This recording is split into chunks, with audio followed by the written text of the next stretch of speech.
সৈয়দ আবেদন প্রশ্নপত্র ফাঁস করে সে বিপুল টাকা কামিয়েছেন পিএসসি, সেটা আপনারা সবাই জানেন, জানেন না? বিপুল টাকা অনেকেই ইনকাম করে, আমরা সেখানে কোনো প্রশ্ন তুলি না। কেন? তার কারণ হচ্ছে প্রশ্ন তুলেও লাভ নাই। দুর্নীতি বাংলাদেশের আনাচে কানাচে রক্তে রক্তে ঢুকে গেছে।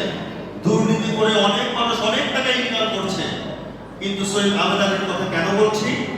তার কারণ হচ্ছে তাকে যখন জিজ্ঞেস করা হয়েছে প্রশ্নপত্র ফাঁস করে তো অনেক টাকা ইনকাম করেছেন, টাকাগুলো কি করেছে, তখন সে একটা কথা উত্তর দিয়েছে যে টাকাগুলো আমি আল্লাহর রাস্তায় খরচ করে দিয়েছি। কি ফেরেশতা, কি আল্লাহ, তিনি আল্লাহর রাস্তায় খরচ করে দিয়েছেন।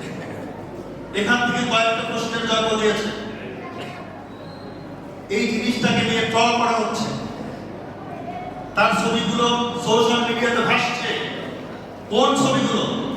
যেই ছবিগুলো তিনি নামাজ পড়ছেন, তার দাঁড়িয়ে আছে, বিভিন্ন জায়গায় নামাজ আদায় করছে, এই ছবিগুলো দিয়ে বিভিন্ন মানুষজন ট্রল করছে, অর্থাৎ নামাজকে একটা ট্রলের বস্তু বানিয়েছে। আমি আপনাদেরকে জিজ্ঞেস করতে চাই, চোর যদি এই মসজিদের ভিতরে চুরি করতে আসে, তাহলে কি সে মুসল্লির বের করে আসবে না? তাহলে কি সেটা কি নামাজের দোষ? সেটা কি মসজিদের দোষ? সেটা কি দ্বীনের দোষ? না। দ্বিতীয় কথা, তিনি যে টাকাগুলো ইনকাম করলেন অবৈধ পথে, তিনি যে আল্লাহর রাস্তায় খরচ করলেন, তার বিধান বলেন, তার বিধানটা কি? আপনি মানুষের টাকা মেরে খেয়ে আল্লাহর রাস্তায় দান করলে কি দান কবুল হবে? আপনি দুর্নীতি করলে টাকা কামিয়ে যদি আল্লাহর রাস্তায় দান করেন তাহলে কি কবুল হবে?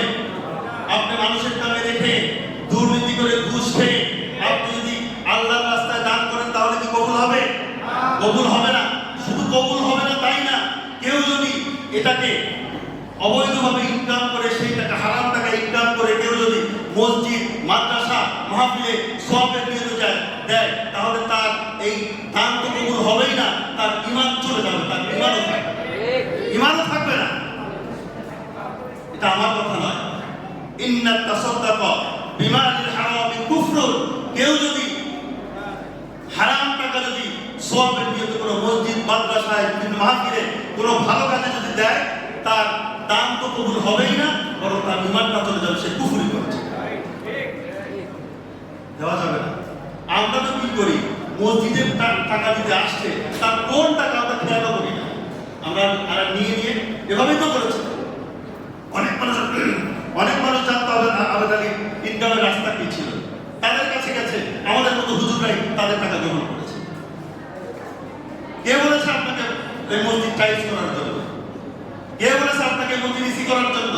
হারাম টাকা দিয়ে মসজিদ ইসি করার দরকার নেই। হারাম টাকা দিয়ে যদি খেজুর পাতার সামনে দিয়েও যদি মসজিদ বানান, ওই মসজিদের ভিতরে যদি নামাজ পড়ে কবুল করে নেবেন কে? সুতরাং বলে দিই, কেউ যদি হারাম টাকা ইনকাম করার পরে সওয়াবের নিয়তে যদি কেউ আল্লাহর রাস্তায় দান করে, তার ঈমান থাকবে না।